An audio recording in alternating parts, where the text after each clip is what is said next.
Welcome to Breaking the Silence, and this is In Conversation with the show where we have a conversation with people who have these experiences, and we talk about our experiences. That means both myself and the guest, and we talk about where this is all going, or where we think this is all going, and what's been happening. And a lot of times we'll also branch into the paranormal and near-death experiences because, like it or not, from our perspective, all this stuff is related, all one. With that, I want to welcome Dr. Gail back to the show. And of course, this is the first time you're being recorded in conversation. And welcome back. All right. Thanks, Steve. It's always nice being with you and talking to you. It's always nice to talk to you, too. I'm going to start by asking you, because you've said this, probably told so many people so many times, but with the amount of views our channel's getting, there's going to be new people all the time that are not familiar with you, and they're certainly not familiar with how this all started for you. I mean, in general, we pretty much know as experiencers ourselves how it started, but it'd be great if you could share with us when you first became aware that something was different and that you had something going on in your life that the kid sitting next to you in school didn't. Oh, well, actually, I was not aware until adulthood, until 2020. Now, I had all these experiences when I was a child, but they were always dismissed and, not to talk about. So I don't have a lot of childhood things except for, I knew when people were in the room that had passed because I could smell them. I was a child that had a wolf living under my bed that nobody could see but me. And I had all those kind of type experiences, but I was dismissed and shut down all the time. Even As your wild imagination, as a childhood imagination, we all did that. yeah, and even in nursing, I always could tell when somebody was going to be passing away, when they had given up of life. When we were taking them to the operating room, I could tell who was not going to make it and who was. And I now would share that a little bit with the surgeon, and I would say sometimes your patient's given up. I don't know that they're going to survive this. Be prepared. And of course, every time we would be doing a code on the patient. But other than that, I did not really come into my own until 2020 when Mm-hmm. I was not taking care of anybody because I went from nursing, from working the operating room to chiropractic, opening up my own office, taking care of patients, to having to retire from both of those to take care of my dad who had dementia. And so I took care of him for 8 years. So I was always taking care of somebody. And my dad passed away in October of 2019, right before COVID hit. And when COVID came around, it was the first time I wasn't taking care of anybody. I was going in, I only had my dog and my cat at that time. That's the only things I was around. And I was a real estate investor at that time, and I could all outsource and talk to them on the phone and not have to be in their presence. Um, so then I decided, I made a to-do list, and one of those things on the to-do list was try this meditation stuff. And that's exactly how I phrased it. Stuff. Yeah, And the so woo-woo stuff. Yes.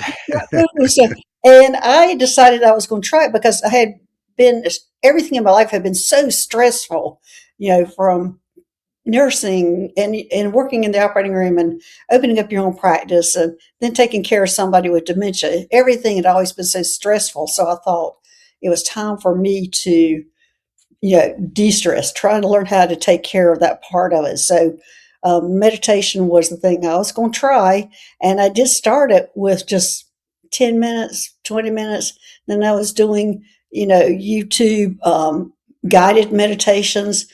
And one day when I was meditating, I had an angel. Oh, well, I should back up a little bit by this time. I had already been smelling people, knowing who was already passed. But again, as an adult, I was being dismissed whenever I say the house has a ghost in it. She's not Mm. happy. Everybody beware when you go in the house. Do not go upstairs by yourself. And I would do those kind of warnings all the time. But again, being dismissed. No, no, no, no, that's not true. And when my dad passed away, within 2 weeks, he was contacting me. I could smell him first. He smelled like hush puppies and barbecue, Mhm. his favorite meal. And I had already been smelling my mother who had passed, who smelled like watermelon. So I had already been identifying smells with who had passed. And but when my father passed, within 2 weeks, he came back smelling like hush puppies and barbecue, and I knew it was him. And then just within a few days, I was able to see him. So I really went right from smelling for past, I don't know how many years, knowing somebody was around, to being able to see him. And then after, I would say, maybe a month of seeing him, when during meditation, an angel showed up, presenting me with a bracelet, and it was just as biggest, brightest light coming in my face, and she was just kept pushing this bracelet in front of me. Well, I went jumping off the couch because that's where I was meditating, thinking something had happened and something was wrong with me. I only had one metaphysical friend at that time that I sheepishly approached about it. I told her, I said, told her what had happened. I told her about the angel, tried to present me a bracelet. And I'm going, because me being in the medical world, I'm going, I think I have a brain tumor. I need an MRI. That's perfectly natural. Yes. And so she was going, no, you're okay. I've worked with you for 15 years. You're fine. You're just having a spiritual awakening. Well, I didn't know what spiritual awakening was. I'm Googling it as I'm leaving her because I was embarrassed that I didn't even know what that was. And so from then on, after that, my father and I had created a place to sit and talk. And we talked about family matters, money, and it was a bench by the, There's the bench. yep. Yep. I know the bench. Yes. And so sitting there on the bench with him talking about things, one time an extraterrestrial or an alien or a galactic being, whatever you want to call them, came walking up and sat next to me. And I am sitting there next to my dad going, why isn't he running her off? She was friendly, she was chatty, she was just talking a mile a minute, and she was blue, petite, and she had this head that looked like a crown, kind of whoop, crown. And, it I meant, seem to recall a drawing you had of that. yeah, and she and whenever she talked, it moved like Jello. So I was calling her Jello head, and then she got up and walked away. My dad still acted like nothing had happened. Well, this kept happening over and over again with a different extraterrestrial, and I didn't know what they were at that time. I didn't know what this blue being was. I didn't know what this one that looked like a tall gray. And I kept running back to my friend, the metaphysical friend. Her name was Meg. I kept running back to her, going, "What is this? Why am I seeing this? I've got a brain tumor. I need an MRI." Every time I would meet a different extraterrestrial, and I would say that went on for a few months, maybe. The spiritual awakening happening in July 2020, and so by the time I was meeting all these, I think I met maybe 5 or 6 that way, and I even met a reptilian, and I had to meet him on the bridge because he couldn't sit down on a bench because of his tail. Um, anyway, so I kept meeting them. I didn't know why I was meeting them, thinking something was wrong with me. And then one day when I was out hiking with, I had 2 dogs. By this time, I had 2 dogs. I was out hiking with 2 dogs and came back to my car, and there was a mantis being sitting in the passenger seat.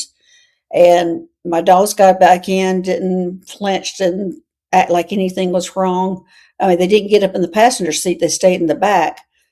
But on the ride home, I just decided to, well, we were just talking as I was riding home, and I decided to stop at a farm farm where they sell vegetables, and went in and got my vegetables and brownies and cookies and all sorts of goodies that I was getting from there. And after I sat there, there was nobody else around. It was early in the morning. That mantis being asked me if I would work with them, if I would work with the extraterrestrials. And I'm going, doing what? And then he was telling me I would be the communicator, and they were wanting me to communicate between the humans and the extraterrestrials.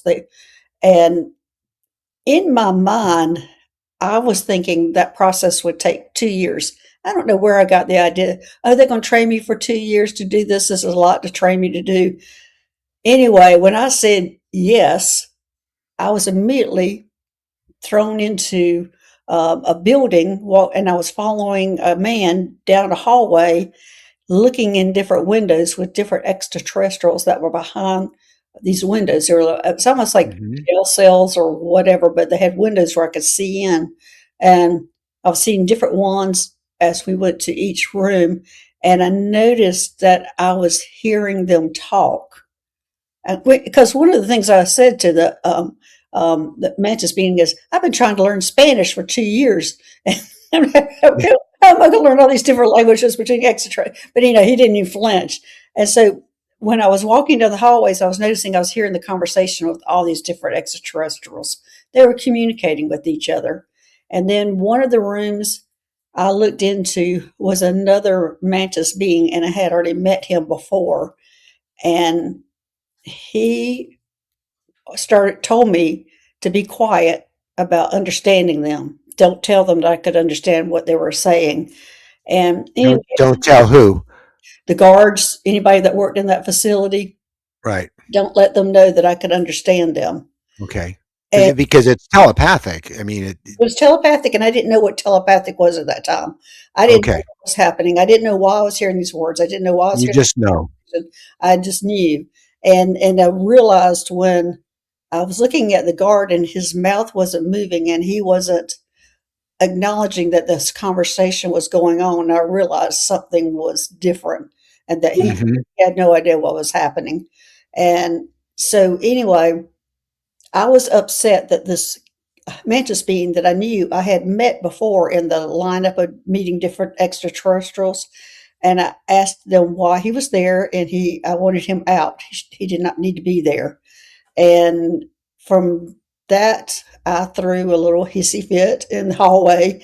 And of course, they were bringing all the guards, and I had to go. I was taken off to a room, to an office. And long story short, I was there to rescue that mantis being. I was there to get him out. I was there to tell them when he left the facility when they could beam him up or transport him back up to a spaceship. So that was my job. I eventually was sitting in the lounge drinking coffee, telepathically communicating with the spaceship that was above, telling him where he was, telepathically communicating with the mantis being as he was being escorted out. Because the deal was I made with them was I will not help you on trying to understand or communicate with these extraterrestrials unless you let him go. And anyway, so after he was gone, it was very stressful for me, very stressful. And so after he got out, and they had planned on capturing him again when I wasn't seeing what was happening, but Hmm. but anyway, they got him. It was successful. They got him, and immediately after that happened, they came to me knowing I had something to do with it, and I just sat there drinking my coffee, pretending, being dumb, pretending like I did. What a scene. And You so know. I've written a book, and I've written all about that in my books, Yes, you have. describing all that. And I'll put up the picture of the cover for people to see. and so anyway, I ended up getting out of there, and the next thing I knew, I was right back in my car. My half-eaten brownie was still there, and my dogs were calm. The mantis being was there, and then we rode home. And he was saying basically that was going to be my job. And so it went on from there, where I started going on rescue missions in different facilities all over the world, rescuing different type of extraterrestrials that had been captured and were having medical issues. Most of it was if they were sick or dying, I was to get them out.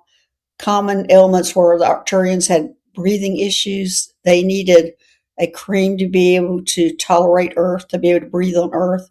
Um, the Greys, they have trouble. Some of them had a lot of trouble with the food we had here, would be starving. So I was going in and rescuing these different type of extraterrestrials and getting them out.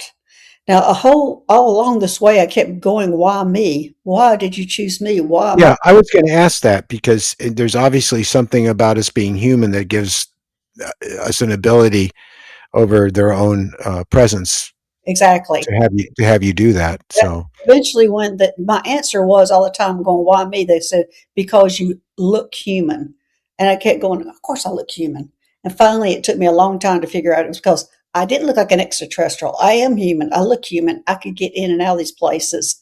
And that's when also, um, months later discovered I was a hybrid and that I am an Arcturian human hybrid, and that's why I had been chosen, is because of my abilities. So anyway, that's basically what I started. Beginning was rescuing different extraterrestrials, and again in my book, there's probably at least 10 to 15. Um, I would say chapters on those different kind of missions that I go into more detail about. Hmm. And eventually, I started working on my first spaceship, which was the Astar Medical One, where they asked me if I would work there as a neurosurgeon, and I started doing surgery there, where taking out implants and getting rid of negative entities. And it was of all different things. It was humans, extraterrestrials that I was doing this for, and we would and when I walked into this room or the operating room, it was so familiar for me because I had been working in an operating room for over 40 years. The equipment Hmm. was very much modernized, or yeah, but it was still the same. I was very familiar. I had to use it, and but the difference there was they use a lot of light therapy, a lot of color therapy, Yes. and they Hmm. also use the chakras are so important that they make sure they're cleaned out. Every surgery, every chakra was cleaned out, taken care of, make sure it was functioning before they left the operating room. And part of the light therapy also, that was part of the procedures. And eventually, I was also doing brain surgery where we were changing the brain waves of people who were having some mental health issues. So there's a lot of things I've done on the spaceships. That would be very helpful to a lot of people on this world right now if we could get it to more of them. I do understand, at least in my experience, that the way that flesh and human material or any biological being material is cut into is not to cut into at all, but is to actually separate at a molecular level the flesh so that it opens up and they can go in and do the work, and then it closes back up again. There's not even a scar, Right. which would explain, because I worked for Roger Lear for with him for years. We were close friends, and um, every time someone came in with an implant, there was no entry scar. There was no scar at all. And when the implants were removed, of course, there was a scar. That's how they got them out. But when they were analyzed, they were really um, not something. They weren't a piece of rock or Mhm. gravel that got stuck in your leg when you were a kid. It still would have left a scar. It was definitely stuff that stretched the limits of scientific understanding as how this material and what it was composed of and the human nerve cells coming out of it, how this could all come to be. And of course, when Roger died, all that work went Oh, disappeared, except for his books. But they were definitely using those techniques to put the implants in, whether they've been for good purposes or bad purposes. As you well know, we're not dealing with one particular race of beings, and not all of them are extraterrestrials, and some of them are metaterrestrials or right. dimensional beings, and they're not all full of goodness. But No. I do believe that most of the people on our channel, and I do understand that many of us overall have been dealing with something that has good intentions. Right. And, And the and you yourself agreed to do this right. And way back. right, the positive implants, I tell everybody, you want those. That's your direct communication to them or with them, the positive implants, and you don't want to get them out.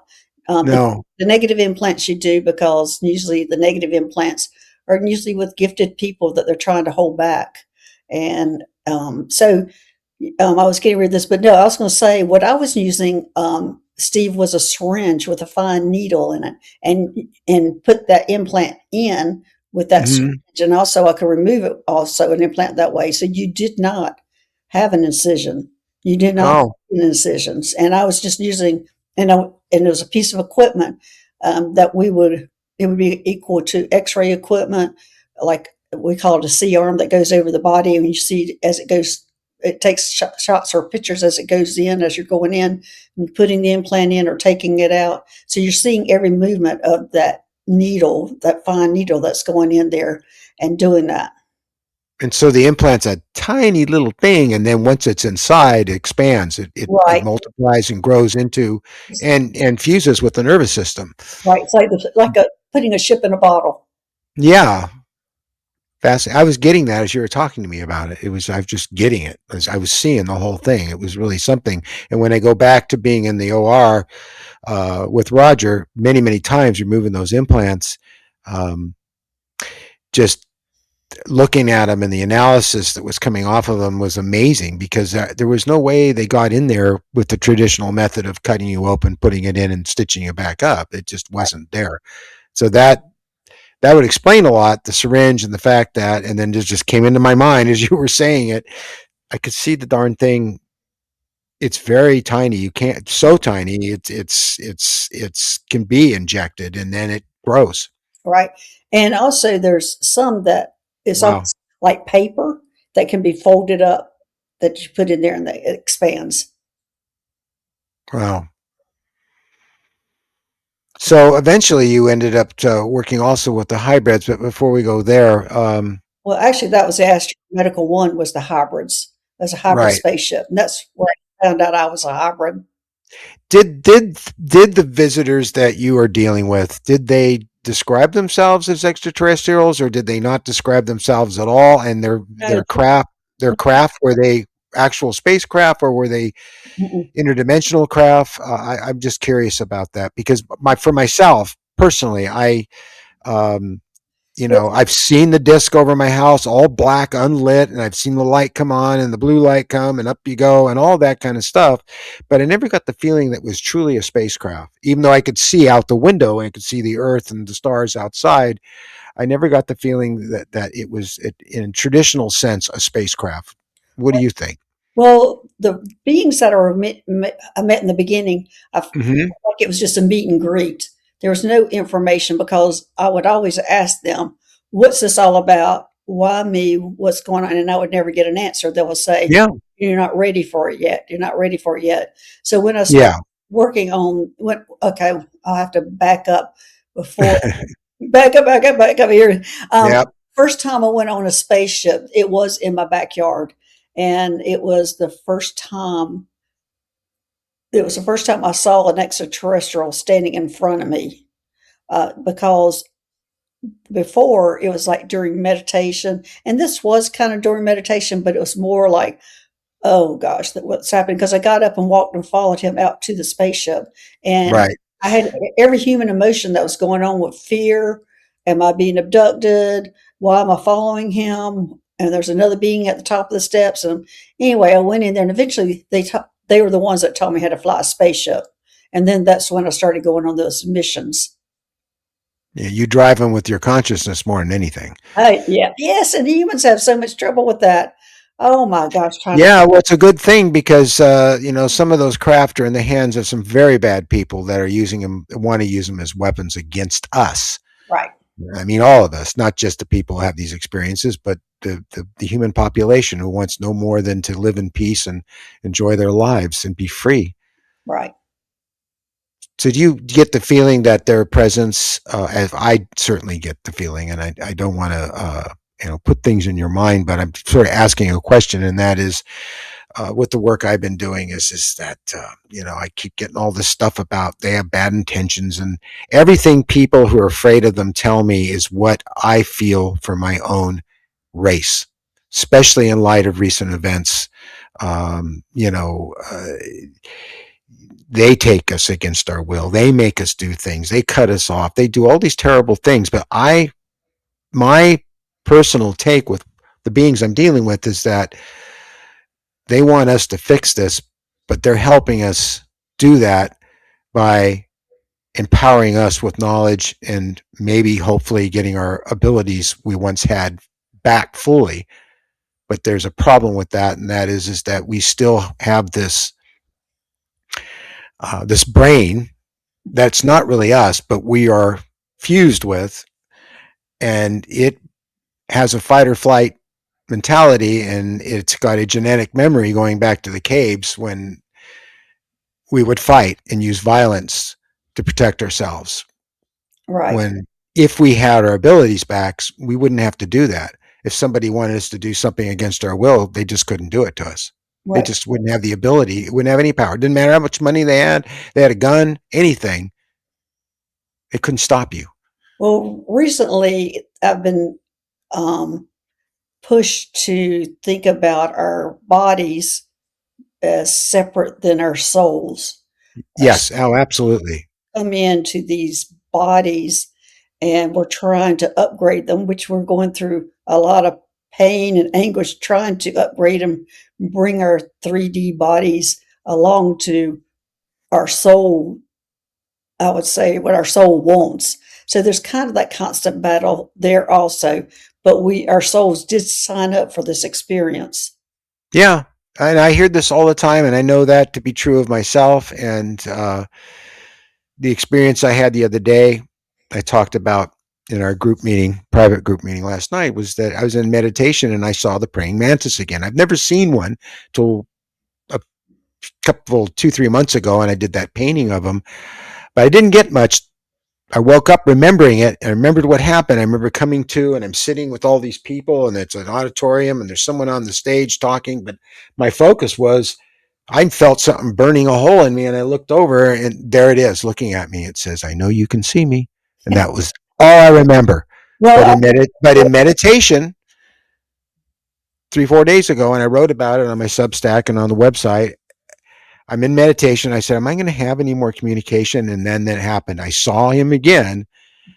And this time I got a really better look at him and I got a look around the auditorium and what was standing on stage. And he took me back to my first day in first grade. And I became so emotional. I started crying. And this is in meditation. And it says to me, do you remember how you felt? And then it repeated it. And it wanted me to understand and reconnect with who I was then. I was scared. I felt like I'd been put in an animal's body. I didn't felt like I didn't belong in that room. I was horrified, but I didn't remember where I had come from. It was there. I had the feeling of it. And he wanted me to know that you're going to start coming out of that and you're going to start remembering more and more and more why well, you're here, yeah. why that happened to you. And then that was it. It was over with. And I woke out of a meditation and Mary saw me and I was crying and it was so emotional. It took me all day to get my brain working again. Well, whenever I see a mantis being show up, it's usually they're getting ready to ask you to do something. They're getting ready to give you a job or ask if you'll work with them. And the other way I see them show up is usually when they're doing something medical or some type of surgery or some type of healing. But I Yep. feel you're getting ready to be asked to do something. I don't know. I woke up with that on my arm this morning, and I have no explanation for it. Three perfectly spaced dots. I took calibers to them. They're perfect. So either I bashed my arm against something that poked me that way, some metal object or something, and don't remember doing it. But I'm so careful to remember every time I bash myself or hit my head in something, don't forget that you did this. Don't wake up tomorrow morning and say, I don't know where that came from, because you do know where it came from. This isn't one of those. Yeah, I have those exact marks on the back of my legs, my calves, a lot. Do you know what they Those are? same marks. If they're No, not something overlooked? no, I think they're taking me up for some medical procedure when I have that. Yeah, I have no reason to particularly to be in the health state of health and uh, that I'm in at this age because of my Hollywood background, all the partying and the drugs and everything else that was going on, that were drinking, and it just Hollywood was horrible for that, and most of my friends died from it. And but in my late 40s, I quit everything. It just Well, something told me you have to stop this, or you're not gonna make it, and I did. probably them. But no, it's more what they're checking on is how your body, they're wanting your body to continue your work. So what they're doing is our bodies have such an issue adapting to Earth, especially when you have this extraterrestrial DNA in you. So they're checking on you and they're tweaking things so you can function on Earth. Yeah. So And then that's what people are when they have a sense of it and they remember it or it comes through in their dreams. They're in a terrible state of fear and they think that they're being harmed. And really, it's doctors working on you, right, keeping you alive and keeping you in a state of health. And so many times they've actually, and not always, and there's reasons for that too. They have. I know people they completely cured. I mean, like this woman I knew that had polio when she was a kid. She walked with braces, and damn, she didn't show up at one of the conferences walking as normal as either one of us. No more braces, and that's just one case. There's so many. right. Well, now the reason why we equated, or a lot of people said it was abductions, is because they don't have the emotions we have. They don't have that kind of fear. They don't have that the kind of emotions that we have. They don't have that anger. So when we were being taken up to these crafts, they didn't understand why we were scared or why the emotions that we're having. Now they have since learned that, so they're not doing that now. They're not abducting that now because they now understand how it affected us. But it took them a while to understand that. So these actual, I think, abductions were actually they were going under having medical procedures occurring, but they didn't know how to communicate with this human who has these kind of crazy emotions that they don't understand. Yeah, it'd be like telling an animal that you've just tranquilized and tagged not to be afraid. It's going to be afraid, and um, But the thing is, we have this soul, this spirit, this being who we really are, separate from this body. And when we're out of that body, we don't have any of that fear. We don't have. We are like them, Right. but we have learned from being human um, how wonderful it is actually to have these emotions. Right, and I think Eh, that's eh, what we volunteered to experience. Yeah, it's true, and somehow it's not just enriching us, but collectively everyone involved with us, all the other consciousness and all the other beings, whether they be metaphysical or actually from another planet. Um, Everybody's benefiting from this experience, Right. but they're clearly very concerned about what's going on. They know there's so many good people here that they're totally unaware of their presence but they're in what's going on behind the scenes. But these people are kind and loving, and they just want to live their lives. And we're under this threat of tyranny worldwide, um, and they're very concerned about that. And people want them to just come down and fix it all, but it just doesn't work that way. Right, they're not allowed to just fix it, or and why would they? We're supposed to experience it. But, I think they're mostly concerned about how what we do here on Earth affects them. So, Mm-hmm. like the Pleiades are the closest. If we're gonna be destroying Earth, it's going to affect them. So, they're wanting us to hurry up and join them on the Galactic Federation and know what we're doing on Earth is affecting everybody else in the universe. Yeah, everything is in connection with itself. Every planet, every star, every life form, every insect, it's all part of a balance. It's like an ecosystem in our environment. You take out and just you destroy something within that ecosystem, it affects everything else in the ecosystem completely worldwide.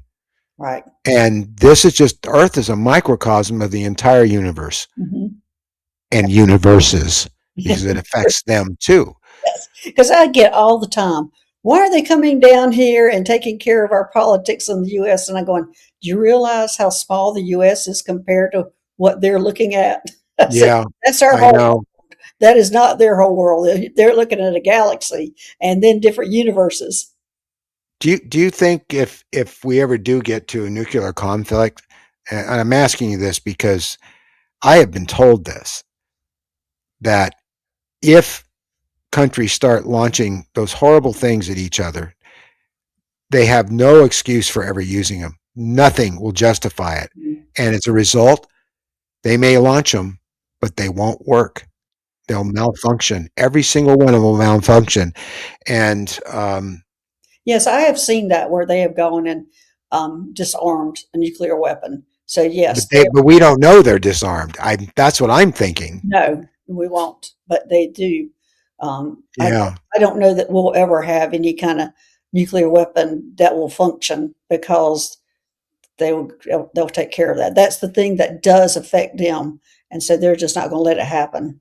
Yeah, I mean, I can only imagine um, how they felt.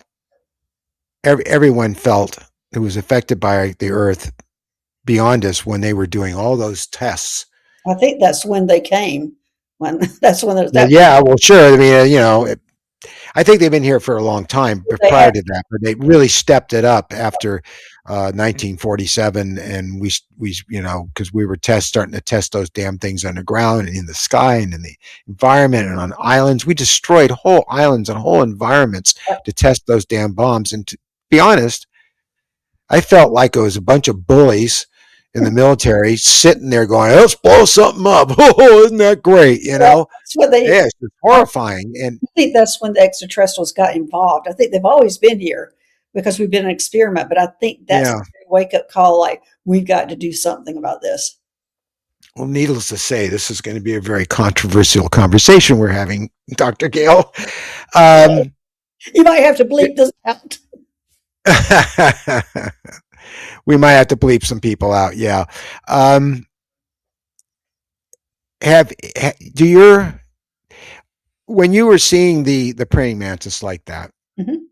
Um, were you in any kind of altered state? Now, I don't mean as a result of any kind of chemicals. I mean as a result of what I know about the praying mantis is that they do have concerns about us, and we can be dangerous even when we don't mean to be because we get scared and Right, we're big gorilla in a room there with a bunch of frail little guys. Um, I find that I'm like in a state of hypnosis because I know what that's like. I've been through it so many times with Yvonne, and it's like I'm conscious, but I'm very calm as a result. right. Well, I would say probably all my experiences before I they are allowing me to remember probably were like that. But Yeah, since they were allowing me to remember, they always had something safe. Like I met when my dad, when I was next to my dad. My dad was safe for me. I knew he wouldn't allow somebody just to sit next to me unless they were okay. So I had that safe place. When that mantis being showed up in my car, I had two dogs in there that would not have allowed because they were German shepherds. They would have not I allowed. love German shepherds. I love them. Yeah, so they would have not have allowed anything in there. No, Yeah, so my situations after my awakening in 2020 were always those kind of situations where I had something there with me that was discerning and that I could take the lead. So they didn't need to do that with me because I felt safe with them. did the shepherds react at all in any way? Do you think they were aware of them, but they didn't see them as a threat? They were aware of them because the mantis being was sitting in the front seat, and always one of them would sit in that front seat. So they did not come up to the front, which that was unusual. Wow. So present day, what's going on with you in this relationship you have with these beings, Well, if I may ask? I've gone through different spaceships because I went from working on the Astro Medical One, which was all hybrids, and where I learned that I was a hybrid. And then I moved over to another spaceship that's called the Athena, and the Athena was a much larger one, and it would split whenever we were doing big traumas. It was like a trauma hospital, but it was attached to the military. So if there was any action that had to occur, the military would split off and go take care of it, and then the hospital would. I'll call it a hospital, but it's medical centers or whatever they call them. Would send the injured to there. So I worked on there for a while, and then the next spaceship I went on was called the Alphabet, where I was actually um, we were maybe the triage place where we were watching all these missions happening and also where all the beings were going, where we were sending them, because we have different medical facilities like the Pleiadians have their own, the Arcturians have their own, and and then the hybrid spaceships. So whatever being might be injured, we would send them to wherever they needed to go. And a hybrid spaceship, that's all they did with hybrid. So it's like always mixes of, reptilian, insectoid and all these different mixes that came to there and that also worked there.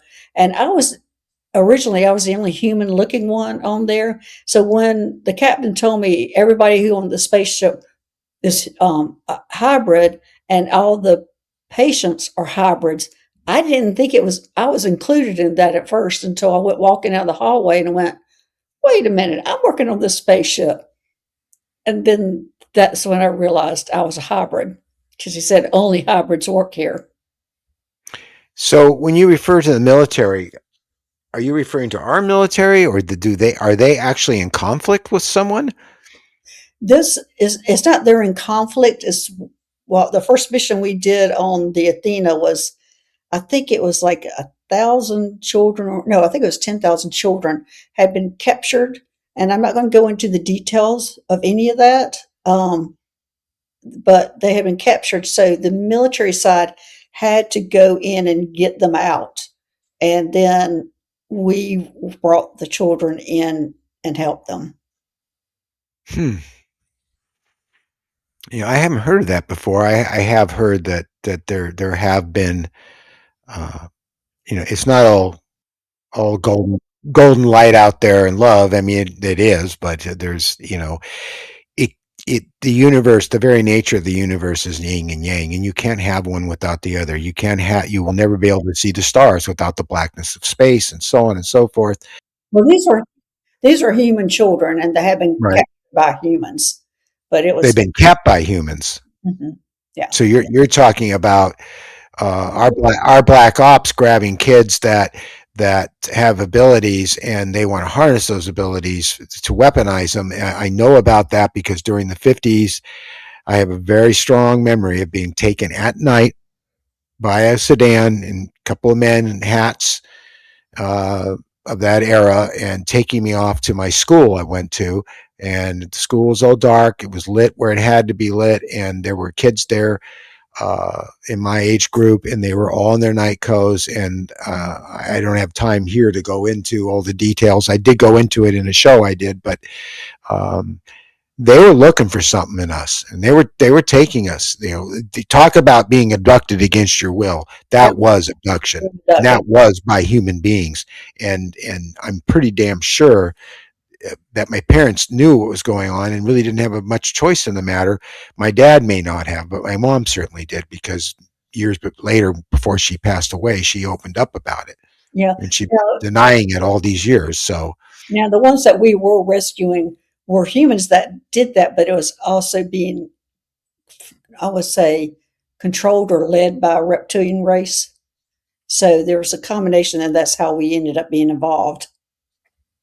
yeah, I only ever once saw what I believe was a reptilian. Well, I don't know that anybody would have seen the reptilians because they were directing the humans. Yeah, I mean, I just came to out of my stupor, sitting on a metal table, and next to me was this guy looking right at me. I would never forget his face. I immediately drew a picture of him for Yvonne, and he looked very human, but the skin was reptoid-like, and the eyes definitely weren't human, and he had a very rough skin. And I remember because I was in a t-shirt and a pair of underwear, because that's how I was slept then.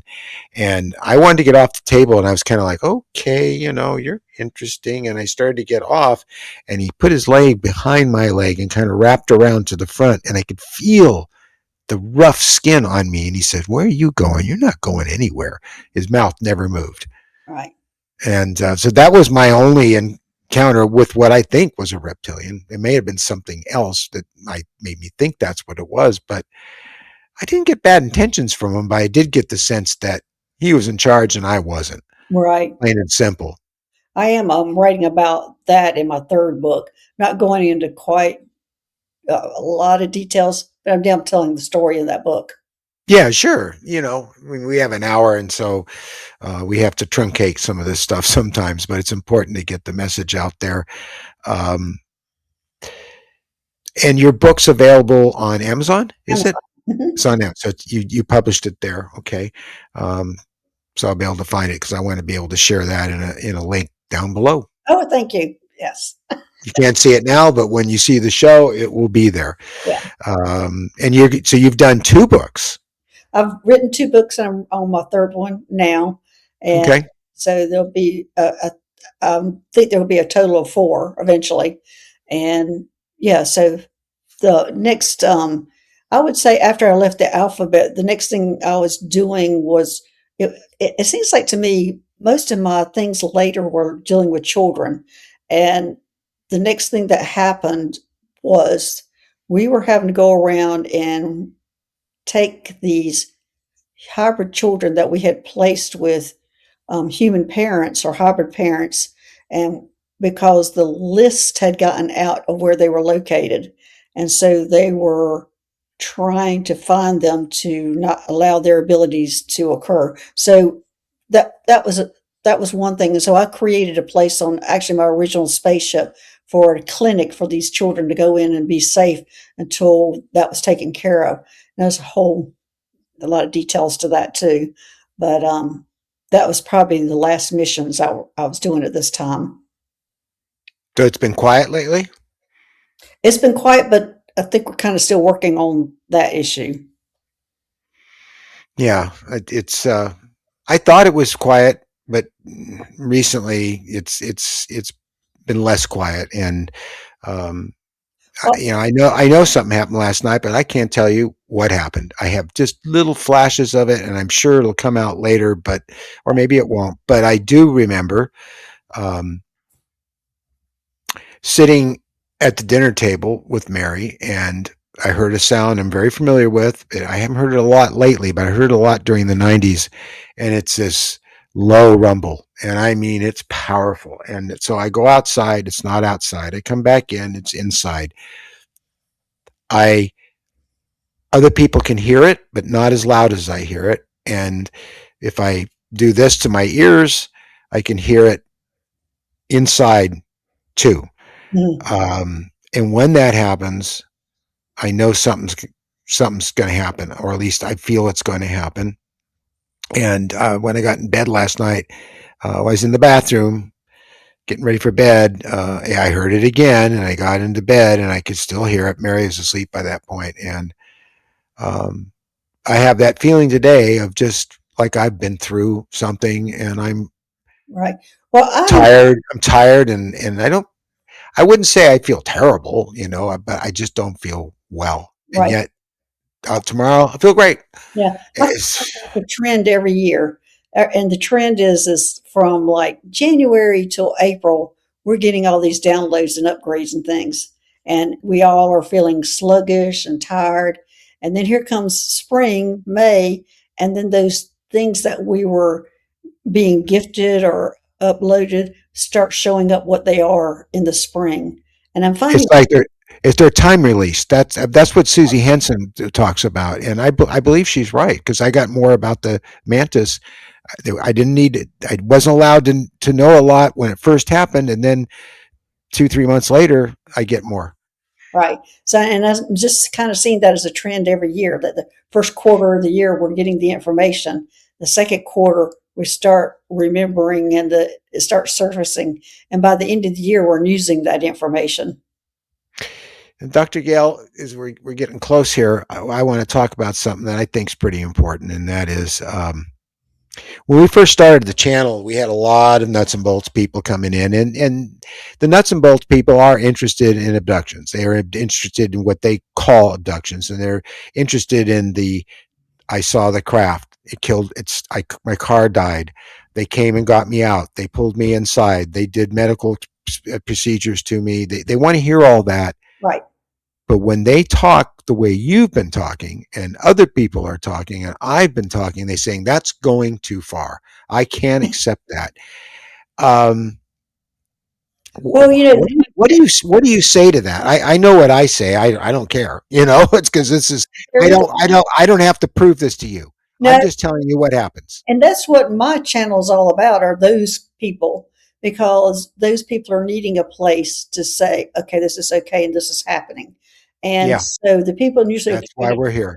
my channel are usually these people that are having experiences. Most of them don't remember it like I do, but they do remember something and it resonates and it starts opening their memory up just listening to other people's experiences. So, Triggers. yeah, it triggers them. So I'm not dealing anymore. It's probably been years since I've been dealing, like you're talking about the nuts and bolts. Mine have been people who are having relationships with the extraterrestrials. There's something going on, Yeah. more than just the nuts and bolts. So you're right. We're less interested in the technology, right? It's more about the consciousness and what we share with them.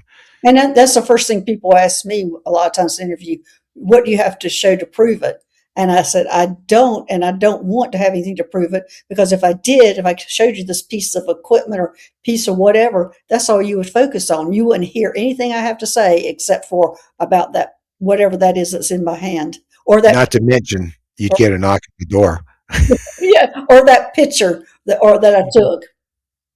Yeah, because Yeah, the knock on the they door. are watching us. I know people think that's paranoid, but when you've been in this as long as we have, and certainly as long as I have, and the memories of the people coming at night to take us away, us kids, and try to find out what's going on with us and why these beings have a relationship with us and why they can't get the information they need to find out why this is all going on. And when they tap your phones and they go to your place of work and threaten people you're employed by and everything else that you've ever heard of, black helicopters, all of it. I went through all that in the 90s, and it because it's gotten quiet doesn't mean they're not still listening and paying attention. And the minute they think that you have something they can weaponize, Right, they're going to take your butt out of your house and they're going to drill you full of holes to find out what they can do with you.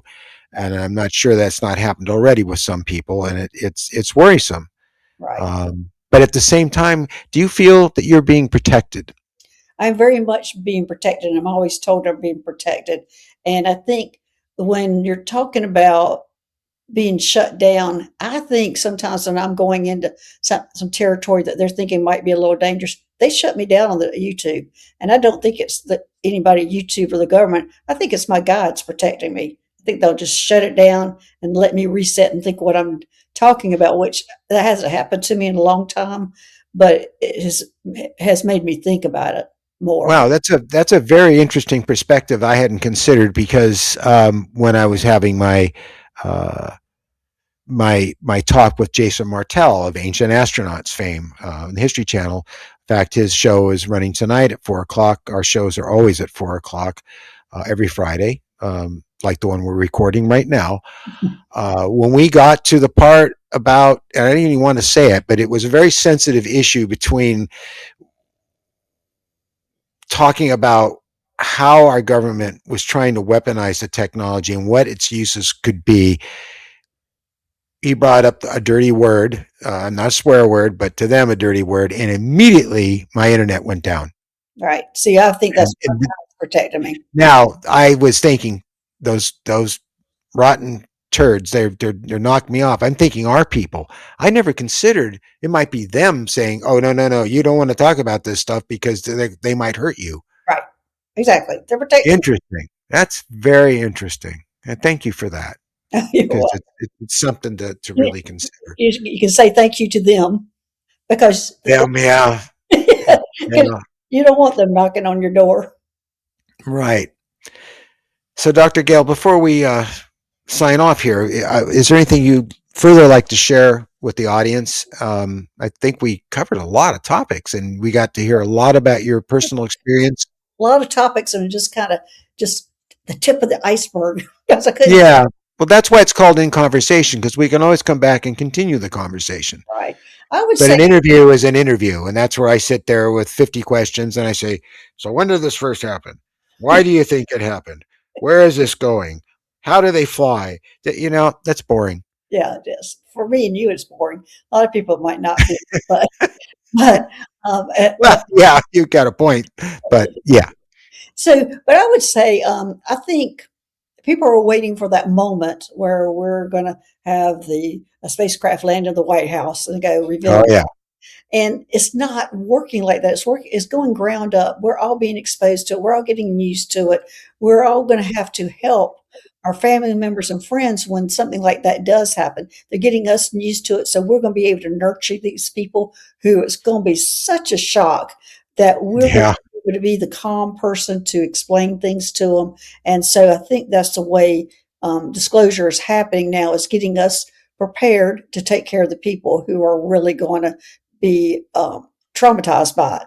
Yeah, I can just imagine a praying mantis appearing in their seat, what they're driving. They probably open the door of the car and jump out, and that's what we want to avoid that. Yeah. So, Well, as I said, I had my dad was my safety, and then my dog. So I think we're going to become that safety for other people. right. I love dogs, and they're definitely something that watches over us and we connect with on a soul level Right. because they have our back always to the last breath. They're Yes. wonderful creatures. So, wow. Okay. Well, Dr. Gail, thank you so much for coming on the show. We'll have you back, of course, and continue the conversations as this whole amazing phenomenon develops as it is, and it's really unfolding right now. It's a very exciting time with this experience with non-human intelligence. But that's kind of a funny word to use now because it's consciousness, and we're all that consciousness, and we're all the same when we share in everything. So Right. it's a wonderful thing. Dr. Gail, thank you. All right. Thanks, Steve. You bet.